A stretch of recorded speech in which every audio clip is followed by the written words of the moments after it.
नमस्कार, स्वागत है आपका खबर उत्तर प्रदेश पे। मैं हूं आपके साथ हारिस। खबरों में बढ़ने से पहले रुक करेंगे हेडलाइंस की ओर।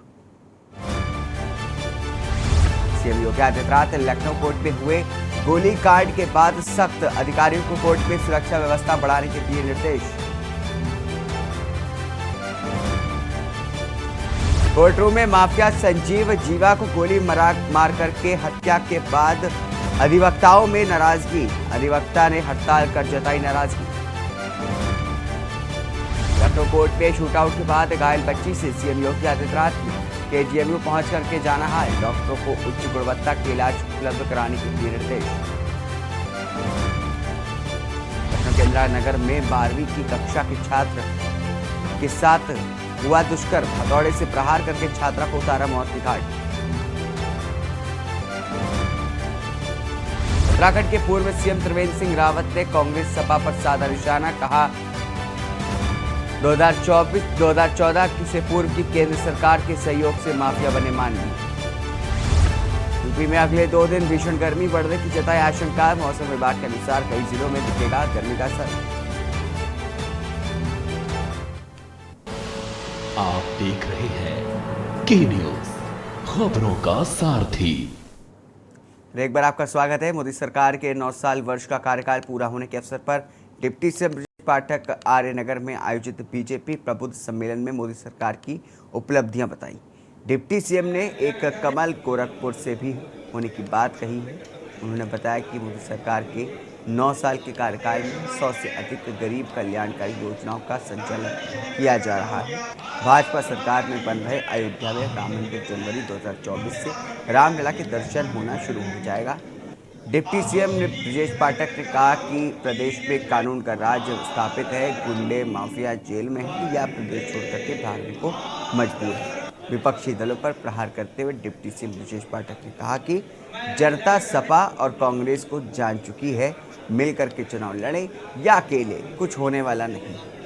कांग्रेस प्रदेश में एक शून्य स्तर की पार्टी है और सपा को भी जनता नकार चुकी है। डिप्टी सीएम ने कहा कि 2024 के लोकसभा चुनाव में भाजपा 75 से ज़्यादा सीटों पर जीत दर्ज करने जा रही है। उन्होंने कहा कि पीएम नरेंद्र मोदी अभिभावक के रूप में गरीब आम आदमी को सब कुछ देने का काम किया है। गरीब कल्याण योजनाएं जन जन तक पहुंचाई जा रही हैं। पीएम मोदी की अगुवाई में भारत अंतर्राष्ट्रीय क्षितिज पर छा रहा है और एक महाशक्ति के रूप में उभर रहा है। भारत तीसरी सबसे बड़ी अर्थव्यवस्था वाला देश की ओर अग्रसर है। गोरखपुर जनपद में प्रबुद्ध वर्ग सम्मेलन है। आदरणीय प्रधानमंत्री नरेंद्र मोदी जी के कार्यकाल के 9 वर्ष पूरे हो गए। 9 वर्ष के पूरे होने के उपलक्ष्य में भारतीय जनता पार्टी पूरे देश में महा जनसंपर्क अभियान के माध्यम से अपने कार्यकर्ताओं को साथ लेकर के घर घर जाने का अभियान चला रही है।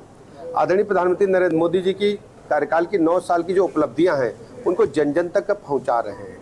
गरीब कल्याण योजनाएं जन जन तक पहुंची हैं, लोगों के जीवन स्तर में बदलाव आया है, उनको जीवन स्तर को ऊपर उठाने में भारतीय जनता पार्टी सफल हुई है। हर गरीब आदमी आम आदमी समझ रहा है। उनके अभिभावक के रूप में आदरणीय मोदी जी ने देश में उन्हें सब कुछ देने का काम किया है। उत्तर प्रदेश राजश्री टंडन मुक्त विश्वविद्यालय प्रयागराज के क्षेत्रीय अध्ययन केंद्र का उद्घाटन राज्यपाल आनंदीबेन पटेल ने किया। मुख्य अतिथि के रूप में पहुंची राज्यपाल के शिक्षा पर जोर दिया गया। उन्होंने युवाओं से ऐसी शिक्षा के लिए जोर दिया जो देश को विकास के पथ पर ले जा सके। बता दें कि विश्वविद्यालय के 9 जिलों में 70 अध्ययन सेंटर बनाए गए हैं ताकि शिक्षा को और बेहतर किया जा सके। विश्वविद्यालय के कानपुर के अलावा कानपुर देहात, फतेहपुर, उन्नाव, हमीरपुर, फर्रुखाबाद, कन्नौज, औरैया, इटावा में भी अध्ययन सेंटर बनाए हैं।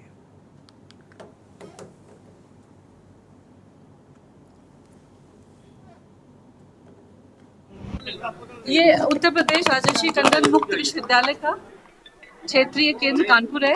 इसका नवनिर्मित भवन का आज लोकार्पण हुआ है और पहले ये किराए के मकान में चलता था। इसके लोकार्पण होने से भवन हमें विस्तार मिलेगा और जो भी कार्यक्रम, हम बहुत सारे स्किल बेस्ड कार्यक्रम और जो ऑनलाइन कार्यक्रम, छात्रों को बहुत सुविधा मिलेगी। यहाँ आकर वो लोग एक बेहतर जगह पाएंगे और बहुत सारे लोग जुड़ेंगे। इस बिल्डिंग के लोकार्पण के होने की वजह से हमारा जो शिक्षा विस्तार है वो बहुत वृहद हो जाएगा। जी, मुख्य अतिथि के रूप में माननीय राज्य शिक्षा मंत्री जी आए हुए हैं, योगेंद्र उपाध्याय जी आए हैं और मैडम रजनी तिवारी जी भी आई हुई हैं। और हमारे जो मुख्य अतिथि थे तो राज्यपाल महोदया, कुलाधिपति महोदया श्रीमती आनंदीबेन पटेल जी ने इसका लोकार्पण किया। मुख्तार अंसारी की सहयोगी रहे शूटर संजीव जीवा की हत्या के बाद कानपुर कचहरी की अधिवक्ता आक्रोशित है। वकीलों ने अधिवक्ता संरक्षण अधिनियम की मांग की है। मांग को लेकर के लॉयर्स एसोसिएशन ने जिलाधिकारी को ज्ञापन भी सौंपा है। जो प्रदेश में निरंतर अधिवक्ता परिवारों पर हमले हो रहे हैं, हत्याएं तक की जा रही हैं और न्यायालय परिसर में अपराधियों द्वारा गोली मार कर हत्याएं तक की जा रही, उसी संबंध में माननीय मुख्यमंत्री जी को संबोधित ज्ञापन दिया गया है कि तत्काल प्रदेश में अधिवक्ता संरक्षण अधिनियम लागू करें और जो न्यायालय परिसर की सुरक्षा व्यवस्था है उसको अत्यधिक मजबूत बनाएं। सपा के पूर्व विधायक सीपी राय कांग्रेस पार्टी में शामिल हुए। पार्टी ज्वाइन करने के बाद उन्होंने कहा कि राहुल गांधी एक नेता हैं जो फांसीवाद के खिलाफ लड़ाई लड़ रहे हैं। पूर्व विधायक ने कहा कि 3 साल के बाद राजनीति में वापस लौटा हूं, पूरी निष्ठा और लगन से कांग्रेस पार्टी के दायित्वों का निर्वहन करूंगा। उन्होंने समाजवादी पार्टी पर निशाना साधते हुए कहा कि सपा में समाजवाद का ABCD भी नहीं है। सपा ने अपना मूल स्वभाव खो दिया है। सपा का दामन 3 साल पहले ही छोड़ दिया है। देश की हालत में सुधार लाने को कांग्रेस के साथ आया हूं।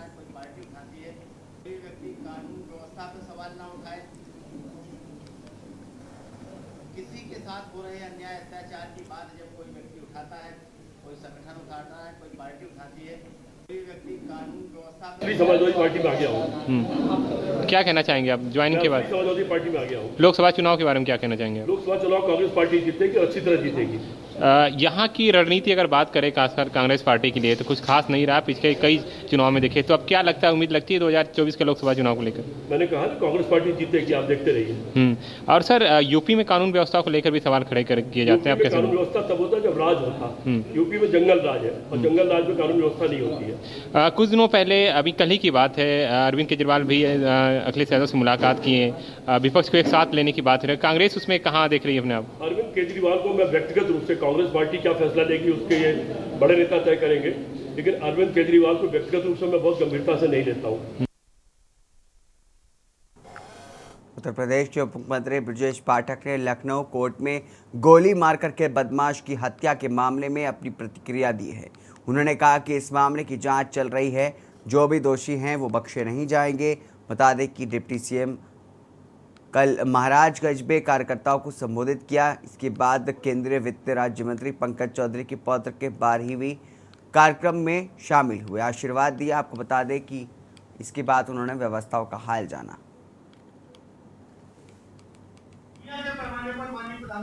भारत कोई साधारण राष्ट्र नहीं है, तेजी के साथ आगे बढ़ता हुआ राष्ट्र। दुनिया कार्यकाल के 9 वर्ष पूरे होने पर पूरे देश में महाजनसंपर्क अभियान चलाया जा रहा है। उत्तर प्रदेश में महाराजगंज में हम आदरणीय पंकज चौधरी जी के आवास पर प्रबुद्धजनों की एक बैठक किए हैं। उस बैठक के माध्यम से जो पूर्व में जनसंघ काल से लेकर अब तक जो वरिष्ठ हमारे कार्यकर्ता थे, जिलाध्यक्ष रहे थे, अन्य पार्टी पदाधिकारी रहे थे, सभी का सम्मान किया गया है। इसके अलावा माननीय प्रधानमंत्री जी ने 9 वर्षों में जो गरीब कल्याण योजनाएं जन जन तक पहुंचाई हैं, माननीय प्रधानमंत्री नरेंद्र मोदी जी के कार्यों की वजह से दुनिया के पैमाने पर भारत माता का सम्मान, ढेर सारे कार्यों की आज चर्चा हुई है।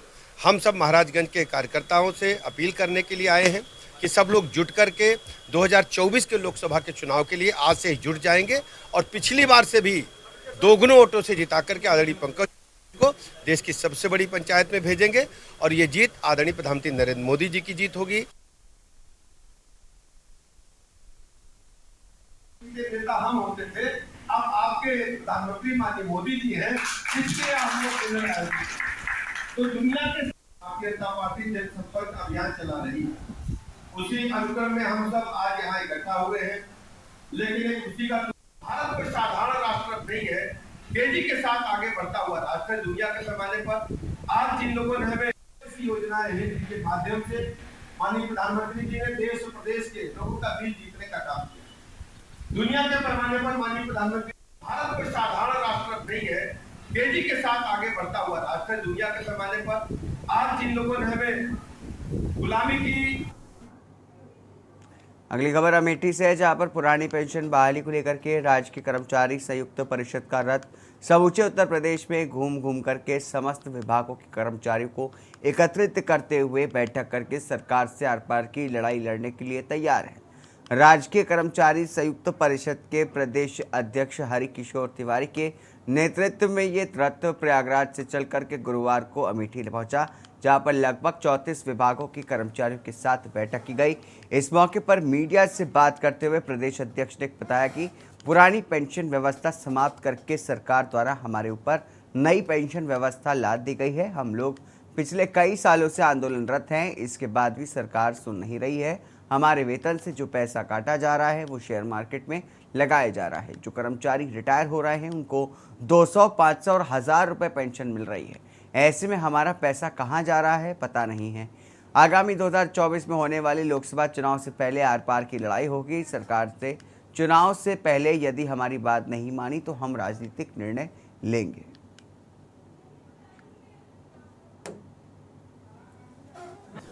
ये पुरानी पेंशन व्यवस्था हमारे ऊपर लादी गई है, उसके नई पेंशन व्यवस्था लाद दी गई है। पुरानी पेंशन व्यवस्था को समाप्त करके आपने देखा होगा पिछले कई सालों से हम लोग इस पर आंदोलनरत हैं और उसके बाद भी सरकार सुन नहीं रही है। 2018 में हम लोगों ने बड़े बड़े कार्यक्रम किए, उसके बाद एक IASO की कमेटी बनी, 5 IASO की, उसमें मुझे भी रखा गया। हम लोगों ने समझाया कि हमारा कितना नुकसान हो रहा है। सरकार बराबर कहती है कि हम आपको ज़्यादा पैसा देंगे, हमारा कहना है कि हमें कम पैसा दे दीजिए लेकिन सिक्योर कर दीजिए। हमारा पैसा जो हमारी वेतन से काटा जा रहा है वो शेयर मार्केट में लगाया जा रहा है और शेयर मार्केट में लगाने के बाद वो अपने रिश्तेदारों को, दोस्तों को, अपने लोग जो हैं उन लोगों को बांट रहे हैं और वो हमेशा घाटे में जा रहे हैं और लोग भाग जा रहे हैं यहाँ से, बैंक वगैरह करप्ट करके उसको भाग रहे हैं और उसके बाद भी हमारा पैसा नुकसान हो रहा है। तो हम लोगों ने जो रिजल्ट देखे, जो हमारे लोग रिटायर हो रहे हैं उनको 200, 500 रुपये, 1000 रुपये पेंशन मिल रही है। वो पैसा कहाँ जा रहा है, किस शेयर मार्केट में लग रहा है, ये हम लोगों को कोई जानकारी नहीं हो पा रही है। सरकार हमारा पैसा डाल नहीं रही है। 10,500 करोड़ रुपया हमने पिछली हड़ताल करके 2018 में डलवाया था। तो हम लोगों ने तमाम सारे प्रयास कर लिए हैं। 18 वर्ष में यदि सरकार कोई सिस्टम को नहीं बना पाई है तो निश्चित रूप से उस सिस्टम में खामियां हैं, इसलिए हम लोग उस सिस्टम में अब नहीं जाना चाहेंगे। हमें कम पैसा मिले लेकिन सिक्योर्ड मिले। पुरानी पेंशन व्यवस्था में जो सरकार कहती है कि साहब हमारे ऊपर बोझ हो जाएंगे आप, हमारा पैसा लग जाएगा, हमारी सरकार दिवालिया हो जाएगी, ये सब गलत बयानी है इनकी। हमारे पास आंकड़े सारे रखे हुए हैं जिसमें हम सिद्ध कर सकते हैं कि 8% ब्याज भी अगर सरकार हमारे पैसे पर, हमारे काटे हुए पैसे पर दे देगी तो हमारा पैसा हमको सिक्योर्ड पेंशन 50% लास्ट वाली मिल जाएगी। लेकिन सरकार इसको मानने को तैयार नहीं है। कुछ IASO ने, आप देखिए IAS सब जगह हैं, क्या कारण है कि यहाँ के IAS जो आपके इसके थे हिमाचल के, उनको समझ में आ गया, राजस्थान के लोगों को समझ में आ गया और यहाँ के IASO को समझ में नहीं आ रहा है। वहीं प्रतापगढ़ में दहेज की मांग करना दूल्हे को इतना महंगा पड़ गया कि दुल्हन ने शादी से ही इनकार कर दिया। मामला कुंडा कोतवाली के काजीपुर गांव का है, जहां पर 2 दिन पूर्व बेती गांव से बारात आई थी। दूल्हे ने फेरे से पहले दुल्हन के पिता से बुलेट बाइक की मांग कर दी। जब इस बात का पता चला तो दुल्हन ने शादी से ही इनकार कर दिया। दुल्हन के इनकार से बाराती भी सख्ते में आ गए। पूरी रात पंचायत के बाद भी दुल्हन शादी को राजी नहीं हुई तो बारात बिना दुल्हन के ही लौट गई।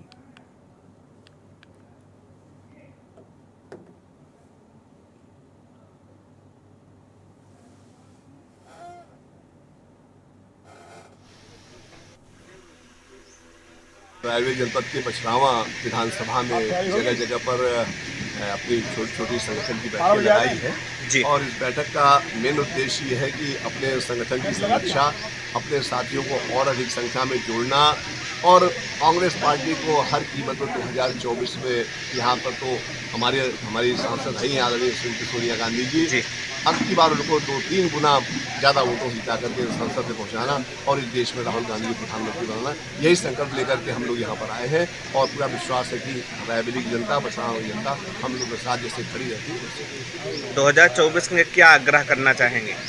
2024 में यही आग्रह करना चाहेंगे कि अब बिकवाली बंद कराइए, अब देश में जो तमाशे चल रहे हैं उन पर रोक लगाइए, राहुल गांधी जी को इंसाफ दिलवाइए और खासतौर से जो चीन की हरकतें हैं, जो पुलवामा कांड है, जो 20,000 करोड़ रुपए आए गए हैं, जो यहाँ पर वो माहौल चल रहा है कि जो जब चाहे तब उतना रुपया ले और गुजरात के रास्ते विदेश में जाकर बढ़ जाए, इन सब चीज़ों पर रोक लगाने के लिए और ख़ास तौर से जैसा प्रदेशों में आप देख रहे होंगे कि जहाँ जहाँ कांग्रेस सरकार हो रही है वहाँ पर 500 रुपये में सिलेंडर दिया जा रहा है, वहाँ पर अन्य व्यवस्थाएं भी की जा रही हैं।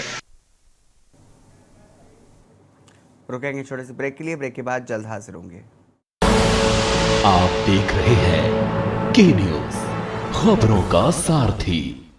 ब्रेक के बाद स्वागत है आपका।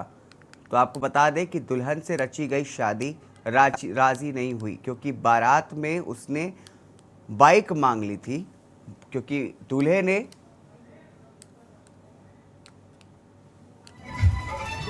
आपको बता दें कि 2 दिन पहले बेती गांव से बारात आई थी, जिसमें दूल्हे ने बाइक की डिमांड कर दी, जिसकी वजह से दुल्हन ने शादी से ही इनकार कर दिया। दुल्हन को लाख मनाने के बावजूद भी दुल्हन जो है वो राजी नहीं हुई, लेकिन उसके बावजूद भी बाइक नहीं मिलने पर बारात जो है बिना दुल्हन के ही वापस लौट गई।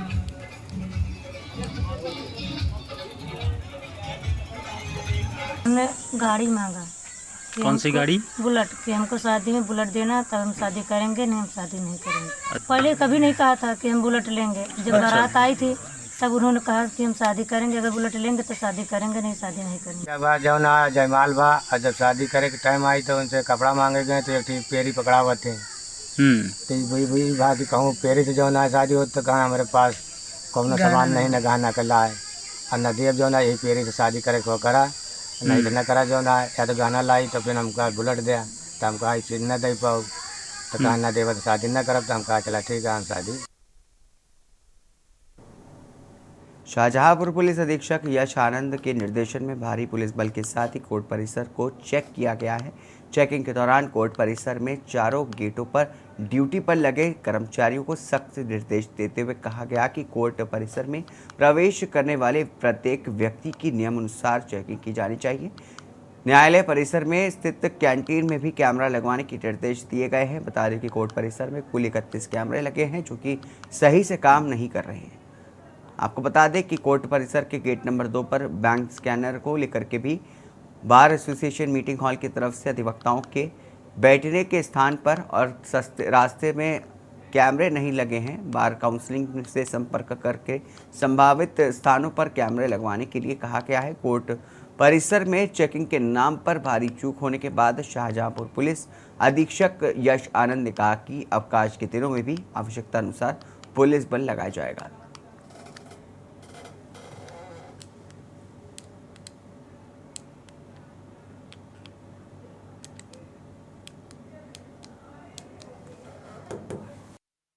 सुई लगी हुई है और जिसका समय पर हम लोग चेक करते हैं। आज भी मेरे द्वारा और इंस्पेक्टर सदर और प्रभारी स्वच्छता द्वारा पूरा चेक किया गया ड्यूटियों को। सभी ड्यूटियां काम कर रही हैं। यहाँ न्यायालय में कुल 6 गेट हैं, इसमें से 2 बंद रहते हैं, 4 से प्रवेश होता है। इन चारों ही गेटों पर हमारे सारे कैमरे काम कर रहे हैं। बैगेज स्कैनर हमारा काम कर रहा है। हमारी ड्यूटी मुस्तैद है। सबको चेक करके परिचय पर देख कर प्रवेश दिया जाता है। जिनसे संदिग्ध होते हैं पूछताछ की जा रही है। और हमारे कंट्रोल रूम में भी ड्यूटियाँ लगी हैं, जहाँ पर पूरा परीक्षण होता है और चेकिंग के द्वारा ही पाया गया कि परिसर में कैंटीन है, वहाँ पर कैमरे नहीं है। और कैंटीन संचालक से वार्ता की गई है, उसने जल्दी वहाँ पर भी कैमरे लग जाएंगे। खबर अलीगढ़ से है, जहाँ पर थाना सासनी गेट के क्षेत्र के अंतर्गत थाने में एक महिला के द्वारा शिकायत दी गई कि 7 महीने से नौकरी का झांसा देकर के मुस्लिम युवकों द्वारा महिला का शारीरिक शोषण किया जा रहा है। पीड़िता ने बताया क्या कि युवक से मुलाकात फेसबुक आईडी पर निहाल चौधरी के नाम से हुई थी, जो कि अपने आप को हिंदू बताता था। युवक के द्वारा जब महिला को नौकरी दिलाने के नाम पर इंटरव्यू के लिए बुलाया गया तो महिला को नशीली दवाएं दे दी गई और महिला के साथ ही युवक और युवक के साथियों द्वारा शारीरिक शोषण करके महिला की आपत्तिजनक वीडियो बना ली गई और महिला को ब्लैकमेल करते रहे। महिला को धमकी भी दी गई। महिला की मुलाकात जब बजरंग दल के पदाधिकारियों से हुई तो उन्होंने महिला को हौसला देते हुए थाना सासनी गेट में अल्पसंख्यक युवकों के खिलाफ लिखित शिकायत दी है। मामले की गंभीरता को देखते हुए डीएसपी अभय पांडे ने तुरंत ही मुकदमा दर्ज करके एक युवक को गिरफ्तार करने की बात कही। थाना सासनी गेट पर आज एक तहरीर प्राप्त हुई, जिसमें पीड़िता द्वारा बताया गया कि नौकरी का झांसा देकर 7 माह पूर्व 2 व्यक्तियों द्वारा उसका शारीरिक शोषण किया गया। उक्त के संबंध में तत्काल अभियोग पंजीकृत कराया गया तथा टीमें रवाना की गई। घटना की गंभीरता के दृष्टिगत मुख्य अभियुक्त रिहान और फुरकान को गिरफ्तार कर लिया गया है तथा विधिक कार्रवाई प्रचलित है। मैं हिंदू महिला हूँ और वो हिंदू बन के मुझसे बोला कि मैं आपको जॉब देना चाहता हूँ। नाम उसने रिहान चौधरी बताया था, लेकिन उसका मैंने आधार कार्ड देखा तो उसका नाम रिहान था। तो उसने मेरे को जॉब देने के लिए बुलाया और उसके बाद उसने मेरे को बताया कि वहाँ आना है। मैं वहाँ पहुँची तो उसने बोला कि ऊपर जाना है और क्या नाम है, वहाँ पे मैं आपको मेरा भाई मिलेगा, वो आपसे बात करेगा, वहाँ पे आपको इंटरव्यू देना है। तो उसके बाद उसने मेरे को क्या खिलाया क्या पिलाया मुझे नहीं पता। मेरे साथ जो उसने किया उसकी वीडियो बना के और फिर मुझको उससे ब्लैकमेल करने लगा। अयोध्या में खनन विभाग ने अवैध बालू खनन माफिया के खिलाफ बड़ी कार्रवाई की है। खनन विभाग ने पुलिस के साथ ही कार्रवाई करते हुए 70 वाहनों को सीज किया है, जिनमें से 63 वाहन ट्रक हैं और 2 पोकलैंड है और 2 जेसीबी मशीनें शामिल हैं। वहीं खनन विभाग ने गोसाइनगंज थाने के ठेकेदार के खिलाफ रिपोर्ट दर्ज कराई है। ठेकेदार के इशारे पर दिलासीगंज घाट पर अवैध बालू खनन चल रहा था।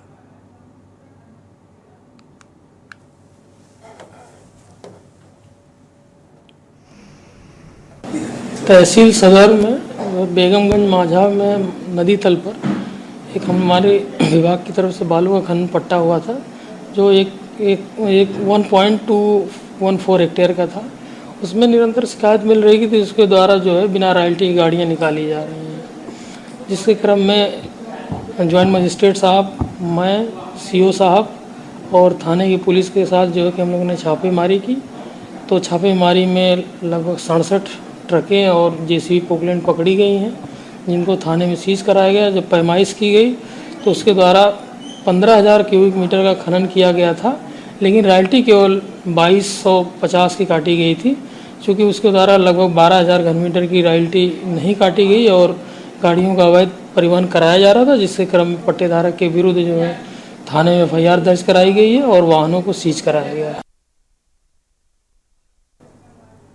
औरैया में युवक की गोली लगने से मौत हो गई।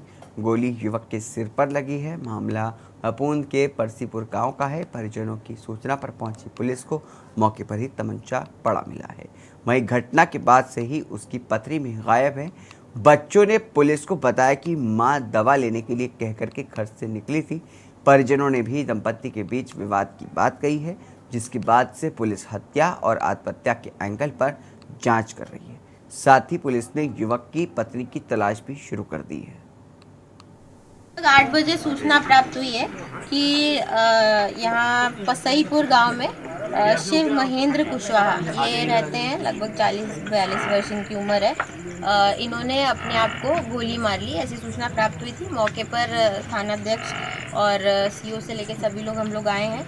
क्राइम सीन को प्रोसेस किया जा रहा है। जो भी एविडेंसेस यहाँ साक्ष्य संकलन हो सकते हैं उसको किया जा रहा है। पीडी यूनिट जो है एविडेंसेस कलेक्ट कर रही है।